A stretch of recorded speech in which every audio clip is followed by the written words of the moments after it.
Lock कर दिए। चलिए आइए स्टार्ट करते हैं आज का वीडियो। हम क्या नाम है, आज का जो हमारा वीडियो रहेगा वो पॉलिटी से रहेगा और बेसिकली चैप्टर जो है प्रधानमंत्री के ऊपर है। आज का जो लेक्चर है प्रधानमंत्री के ऊपर है कि प्रधानमंत्री का निर्वाचन कैसे होता है, क्या उसके पास ताकत है, किसकी मदद से वो कार्य करता है, ये सभी चीजें इसमें आज के लेक्चर में आपको पढ़ने के लिए मिलेंगी। तो चलिए स्टार्ट करते हैं। पहले हम टॉपिक डाल लेते हैं, पॉलिटी से है, सब्जेक्ट हमारा क्या है पॉलिटी। पॉलिटी में भी क्या है, पॉलिटी में भी है हमारा जो आज का चैप्टर है बेसिकली किसके ऊपर है, प्रधानमंत्री के ऊपर। प्रधानमंत्री, अब देखिए ये प्रधानमंत्री को जानने से पहले हम लोग जान लेते हैं कि प्रथम प्रधानमंत्री कौन थे। बेसिक है, जानना जरूरी है, हालांकि सबको रटा होगा लेकिन फिर भी जान लेते हैं। प्रथम प्रधानमंत्री कौन थे, पंडित जवाहरलाल नेहरू। कौन थे, पंडित जवाहरलाल नेहरू। वर्तमान के प्रधानमंत्री कौन है, वर्तमान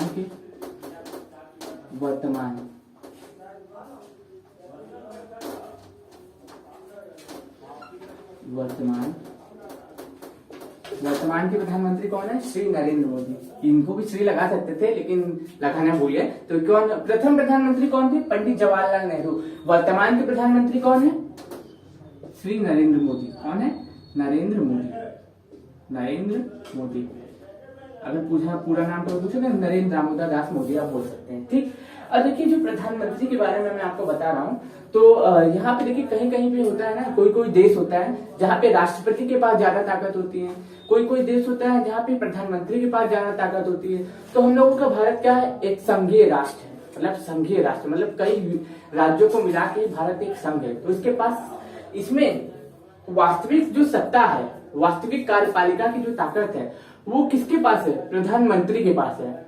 लेकिन नाम मात्र का हेड बन के कौन बैठा रहता है, राष्ट्रपति बैठा रहता है। अब देखिए हम जैसे कि बात करते हैं, जैसे कि भारत की बात करें, इंडिया की बात करें, तो इसमें क्या होता है, यहाँ पे लोकसभा है, ठीक, राज्यसभा है, ठीक, और प्रेसिडेंट है। इन तीनों को मिला के क्या बनता है, हमारा संसद बनती है।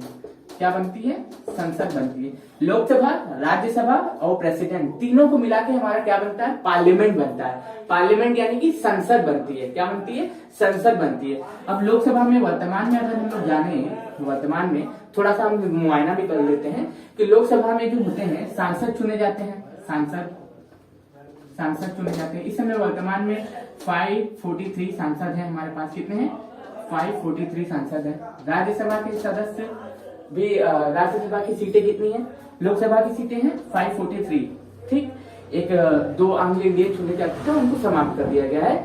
तो 2 आंग्ल इंडियन जो चुने जाते थे उनको समाप्त करने के पश्चात अभी हमारे भारत में लोकसभा की टोटल सीटें हैं 543 और राज्यसभा की टोटल सीटें हैं 245। उसमें से 12 क्या करता है, प्रेसिडेंट मनोनीत करता है। और प्रेसिडेंट के पास तो पावर है ही है। मैंने इसके बारे में आपको बेसिकली पढ़ाया हुआ है कि प्रेसिडेंट के बारे में, वाइस प्रेसिडेंट के बारे में। आज हम लोग पढ़ किसके बारे में रहे, प्रधानमंत्री के बारे में। तो चलिए प्रधानमंत्री पे भी जिक्र करते हैं, ठीक। इसको इधर रख करते हैं। अब देखिए जो हमारे जो नरेंद्र मोदी साहब हैं, जो हमारे प्रधानमंत्री हैं, माननीय प्रधानमंत्री जी, वो लोकसभा से चुन के आए हैं। किससे, कौन से सदन से चुन के आए, लोकसभा से चुन के आए। किस सदन से चुन के आए, लोकसभा से चुने गए हमारे माननीय प्रधानमंत्री श्री नरेंद्र दामोदर दास मोदी। कौन, श्री नरेंद्र मोदी जी। अब लोकसभा के मेंबर, ठीक, लोकसभा के मेंबर बनने के लिए आयु कितनी चाहिए होती है, ठीक। लोकसभा के मेंबर बनने के लिए 25 वर्ष आयु चाहिए होती है। राज्यसभा के मेंबर बनने के लिए कितनी आयु होनी चाहिए, 30 वर्ष आयु होनी चाहिए। अब क्वेश्चन ये बनता है कि जो हमारे देश का प्रधानमंत्री होता है, वो केवल लोकसभा का ही हो सकता है। क्या ये मेरा कथन सही है, आप कमेंट करके बताइए। गलत बोल रहा हूं ना, तो क्या हो सकता है, हमारे भारत का जो प्रधानमंत्री है लोकसभा और राज्यसभा किसी भी सदन का मेंबर हो सकता है। लोकसभा और राज्यसभा किसी भी सदन का मेंबर कौन हो सकता है, हमारे देश का प्रधानमंत्री हो सकता है। प्रधानमंत्री बनने के लिए मिनिमम मतलब कम से कम कितनी आयु चाहिए, प्रधानमंत्री बनने के लिए हमारे देश के नागरिकों को 25 वर्ष की आयु चाहिए। कितनी चाहिए? 25 वर्ष की आयु चाहिए। अगर वो लोकसभा से चुन के आता है, अगर वो लोकसभा से चुन के आता है हमारे देश का प्रधानमंत्री, तो कितनी वर्ष आयु होनी चाहिए? 25 वर्ष। अगर राज्यसभा से चुन के आता है तो कितनी वर्ष आयु होनी चाहिए? 30 वर्ष। याद रखिएगा, लोकसभा से चुन के आता है हमारे देश का प्रधानमंत्री तो उसकी आयु होनी चाहिए 25 वर्ष, और राज्यसभा से चुन के आता है तो उसकी आयु होनी चाहिए कितनी? 30 वर्ष। प्रधानमंत्री का कार्यकाल कितने दिन का होता है? प्रधानमंत्री का कार्यकाल कितने दिन का होता है? जो प्रधानमंत्री होते हैं, ठीक, जो हमारे देश के प्रधानमंत्री होते हैं, उनका जो कार्यकाल होता है, हमारे देश के प्रधानमंत्री जो होते हैं उनका जो कार्यकाल होता है 5 वर्ष होता है। ठीक, तो 5 वर्ष होता है। कितना होता है? 5 वर्ष होता है। लेकिन वो राष्ट्रपति के प्रसाद पर्यंत होते हैं। क्या होते हैं? राष्ट्रपति के प्रसाद पर्यंत होते हैं। क्या होते हैं? पर्यंत। राष्ट्रपति के प्रसाद पर्यंत का मतलब है कि राष्ट्रपति जब तक लोकसभा में प्रधानमंत्री की जो पार्टी है उसके पास बहुमत है, तब तक देश का प्रधानमंत्री वो व्यक्ति चुना रहेगा, तब तक वो व्यक्ति प्रधानमंत्री बना रहेगा। अगर मान लीजिए मोदी जी को मान लीजिए हम अगर प्रधानमंत्री के चुनाव के लिए खड़े होते हैं, ठीक, मान लीजिए हम बीजेपी के नेता हैं, बहुमत दल के नेता हैं, और हमारा नाम नॉमिनेट किया गया है कि हमारे अगर पार्टी जीतती है तो शंकर कुशवाहा को देश का प्रधानमंत्री बनाया जाएगा। तो कितनी % सीटें हमें प्राप्त करनी होंगी कि हमारी पार्टी जीते? तो कितनी होगी? जैसे मान लीजिए 543 है, ठीक, तो इसका 50% और +1 अगर हम सीटें पाते हैं, 543 सीटें का 50% +1 हम पा जाते हैं, तो क्या हो जाएंगे? हम प्रधानमंत्री चुन लिए जाएंगे। हम क्या हो जाएंगे? भारत के प्रधानमंत्री चुन लिए जाएंगे। कौन चुनेगा? बहुमत दल का नेता जो होगा वो हमारा नाम नॉमिनेट करेगा। किसके सामने? राष्ट्रपति के सामने। बोलेगा कि भैया इनको शपथ दिलाइए, इनको नियुक्त करिए। अब बीजेपी के जो मेंबर रहेंगे, चुने रहेंगे, वो क्या कहेंगे कि शंकर कुशवाहा को हमारे देश का प्रधानमंत्री बनाया जाए। तो प्रधानमंत्री का चुनाव नहीं होता है, प्रधानमंत्री को नियुक्त किया जाता है। क्वेश्चन ये बनता है कि क्या प्रधानमंत्री का चुनाव होता है?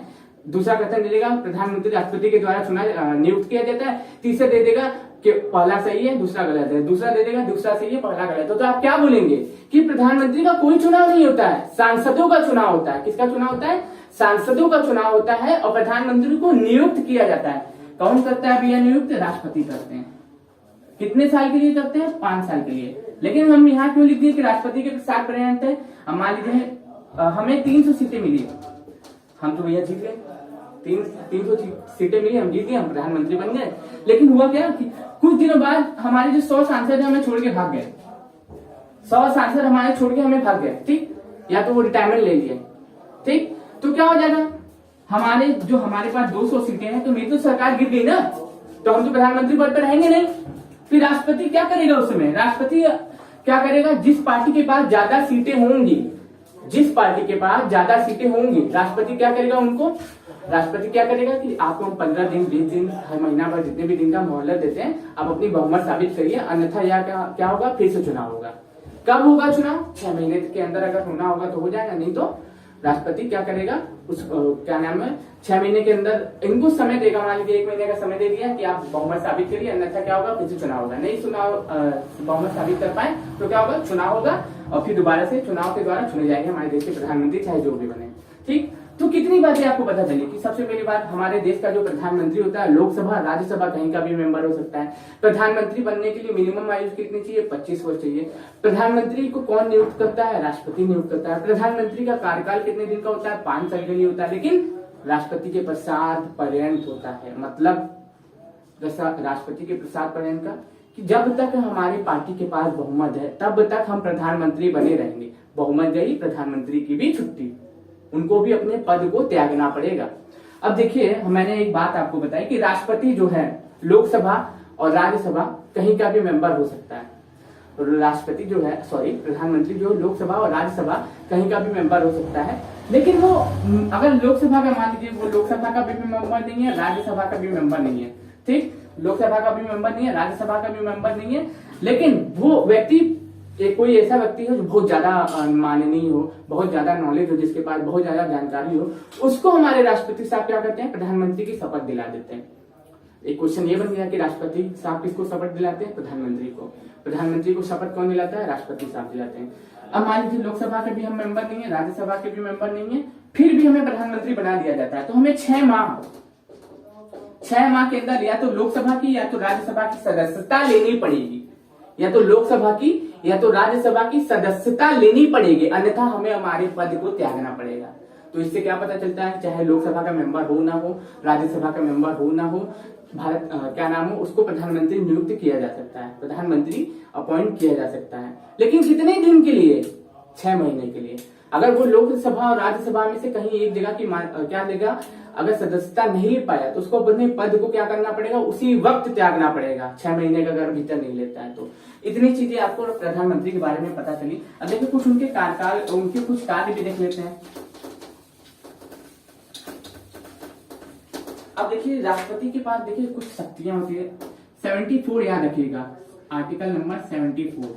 इसमें क्या है, मंत्री परिषद की बात ले लीजिए। किसकी? मंत्री परिषद। राष्ट्रपति की सहायता के लिए एक मंत्री परिषद का गठन किया जाता है। राष्ट्रपति की सहायता के लिए एक मंत्री परिषद का गठन किया जाता है। याद रखिएगा वो कौन से आर्टिकल में लिखा हुआ है? 74 में लिखा हुआ है। और 75 में क्या लिखा हुआ है कि इसी मंत्री परिषद का एक अध्यक्ष होगा। क्या होगा? इसी मंत्री परिषद का एक अध्यक्ष होगा। अरे भैया कौन होगा वो अध्यक्ष? वही होगा हमारा देश का प्रधानमंत्री। प्रधानमंत्री क्या होता है? उस मंत्री परिषद का अध्यक्ष होता है। अब जैसे मान लीजिए कि हम प्रधानमंत्री बन गए, राष्ट्रपति साहब हमें शपथ दिला दिए, ठीक, कि भैया आप नियुक्त कर दिए और हमें शपथ दिला दिए। नियुक्ति कौन करता है? राष्ट्रपति करता है। शपथ कौन दिलाता है? राष्ट्रपति दिलाता है। तो हमें नियुक्ति भी कर दी है हमारी और हमें शपथ भी दिला दी, हम देश के प्रधानमंत्री बन गए। अब हम बोलेंगे कि किसको किसको कौन सा डिपार्टमेंट देना है, कितने % लोग को मंत्री बनाना है। अब मान लीजिए हमारे पास 300 सीटें हैं ना, 300 सीटें में से केवल 15% को ही जो कैबिनेट मंत्री चुने जाएंगे। क्या चुने जाएंगे? 15% लोग ही ऐसे होंगे जिनको कैबिनेट मिनिस्टर चुना जाएगा। और वो किसके कहने पे राष्ट्रपति करता है? प्रधानमंत्री। प्रधानमंत्री कहेगा कि भैया इनको वित्त मंत्रालय दे दो, इनको गृह मंत्रालय दे दो, इनको कोयला मंत्रालय दे दो, इनको रेलवे मंत्रालय दे दो। ये सब कौन करता है? प्रधानमंत्री कहेगा। और उसके कहने पे क्या करता है राष्ट्रपति? सभी मंत्रियों को क्या करता है? शपथ दिलाता है और अलग अलग डिपार्टमेंट उनको सौंपता है। कौन? राष्ट्रपति। किसके कहने पर? प्रधानमंत्री के कहने पर। अब एक क्वेश्चन और बनता है कि संघ की कार्यपालिका का प्रमुख कौन होता है? संघ की कार्यपालिका का प्रमुख कौन होता है? तो आप क्या लगाएंगे? प्रधानमंत्री लगाएंगे, राष्ट्रपति लगाएंगे, राज्यपाल लगाएंगे या मुख्यमंत्री लगाएंगे? संघ की कार्यपालिका का प्रमुख कौन होता है? तो संघ की कार्यपालिका का प्रमुख कौन होता है? राष्ट्रपति होता है। संघ की कार्यपालिका का प्रमुख कौन होता है? राष्ट्रपति होता है। आप सोच रहे होंगे अरे ये तो प्रधानमंत्री बता रहे, लेकिन राष्ट्रपति कैसे हो गया? मैंने क्या बोला था आपको कि संघ की कार्यपालिका का प्रमुख कौन होता है? राष्ट्रपति होता है। लेकिन वास्तविक प्रमुख यहाँ पे जोड़े देते हैं ना, वास्तविक प्रमुख। अगर वास्तविक प्रमुख कभी पूछ लेना तब पीएम होगा। अगर पूछे कि संघ की कार्यपालिका का प्रमुख कौन होता है, संघ की कार्यपालिका का प्रमुख कौन होता है, तो राष्ट्रपति महोदय होते हैं। राष्ट्रपति महोदय होते हैं। अगर पूछे कि वास्तविक प्रमुख कौन होता है, तो कौन होते हैं? पीएम होते हैं। ये जो भी करता है ना राष्ट्रपति, सब मंत्री परिषद की सलाह पे करता है। मंत्री परिषद की नियुक्ति करने के लिए कौन करता है? प्रधानमंत्री करता है। किसको कहेगा कि हमारे जो कैबिनेट मिनिस्टर हैं, हमारे जो लोकसभा के मेंबर सांसद चुन के आए, उनके 15% लोग को ये मंत्रालय दे दीजिए। राष्ट्रपति कहेगा, प्रधानमंत्री कहेगा राष्ट्रपति से, और राष्ट्रपति उन्हीं के अनुसार उनको क्या करेगा? शपथ दिलाएगा, उनको कार्यभार सौंपेगा, उनको मंत्रालय सौंपेगा। अब क्वेश्चन यह बनता है कि संघ की कार्यपालिका का प्रमुख कौन होता है? तो राष्ट्रपति होता है। और संघ की कार्यपालिका का प्रमुख, वास्तविक प्रमुख कौन होता है? तो प्रधानमंत्री होता है। अब देखिए कभी कभी ऐसा हो जाता है कि क्या नाम है, पूछते हैं कि राष्ट्रपति का चुनाव होता है इनडायरेक्ट तरीके से, प्रधानमंत्री का चुनाव होता है डायरेक्ट तरीके से। अब हमारे देश में अगर प्रधानमंत्री का पद था तो राष्ट्रपति को क्यों ले आया गया? अब क्वेश्चन बोलता है ना कि अगर हमारे देश में राष्ट्रपति, ठीक, अगर मान लीजिए हमारे देश में प्रधानमंत्री का पद था तो राष्ट्रपति का पद ले आने की जरूरत क्या थी? प्रधानमंत्री, अब जैसा कि मैंने आपको अभी 10 मिनट पहले बताया कि मान लीजिए संसद में सदन गिरता है, सदन बनता है, सरकार आती है, सरकार जाती है, लेकिन किस सदन में? प्रिय सदन कौन सा? लोकसभा। सरकार गिरती है, सरकार बनती है, कौन से सदन में? लोकसभा में। अब सरकार गिर गई, मान लीजिए 300 सीट हम पाए रहे, हमारी पार्टी बीजेपी पार्टी, हम प्रधानमंत्री बन गए ना, 1 महीने बाद हुआ 200 सीट होगी, 100 लोग छोड़ के भाग गए, हमें रिटायरमेंट ले लिए, या सदस्यता रद्द हो गई, 100 लोग छोड़ के भागे, बहुमत तो है नहीं। तो उस समय संघ की कार्यपालिका को संभालने के लिए कोई होना चाहिए था ना, इसीलिए राष्ट्रपति का पद लाया गया, इसीलिए राष्ट्रपति का पद लाया गया। और मैंने जैसे आपको बताया कि सरकार बनती है, सरकार गिरती है कौन से सदन में? प्रिय सदन में। कौन सा प्रिय सदन है? लोकसभा। निम्न सदन कौन है? लोकसभा। उच्च सदन कौन है? राज्यसभा। परमानेंट सदन कौन है? राज्यसभा। और विघटन और क्या नाम है, कार्यभार समाप्त होने वाला सदन कौन सा है? लोकसभा। याद रखिएगा इसको। इतने ही क्वेश्चन आपके प्रधानमंत्री से बनते हैं, इससे ज्यादा क्वेश्चन है ही नहीं। अब एक क्वेश्चन ये बनता है कि प्रधानमंत्री का जो एक व्यक्ति कितनी बार प्रधानमंत्री बन सकता है?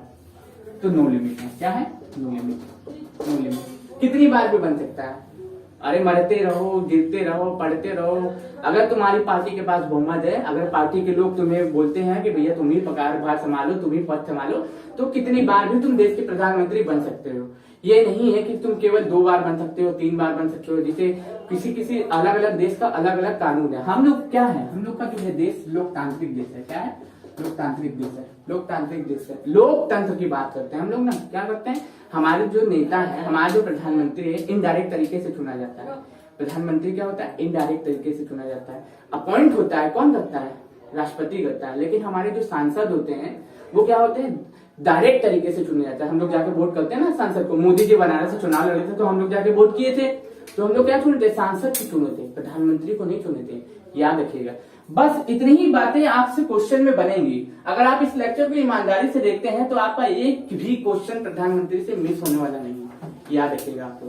तो मैं आशा करता हूं आपको ये लेक्चर पसंद आया होगा। अगर पसंद आया होगा ना तो आप इस वीडियो को पूरा देखिएगा और अपना फीडबैक दीजिएगा। आप फीडबैक नहीं दे रहे हैं आप लोग। अगर फीडबैक नहीं देंगे तो हमें कैसा पता चलेगा कि आप लोग हमारे वीडियो देख रहे हैं कि नहीं देख रहे हैं। तो चलिए फालतू की बात बंद करते हैं और आज का लेक्चर खत्म करते हैं। धन्यवाद।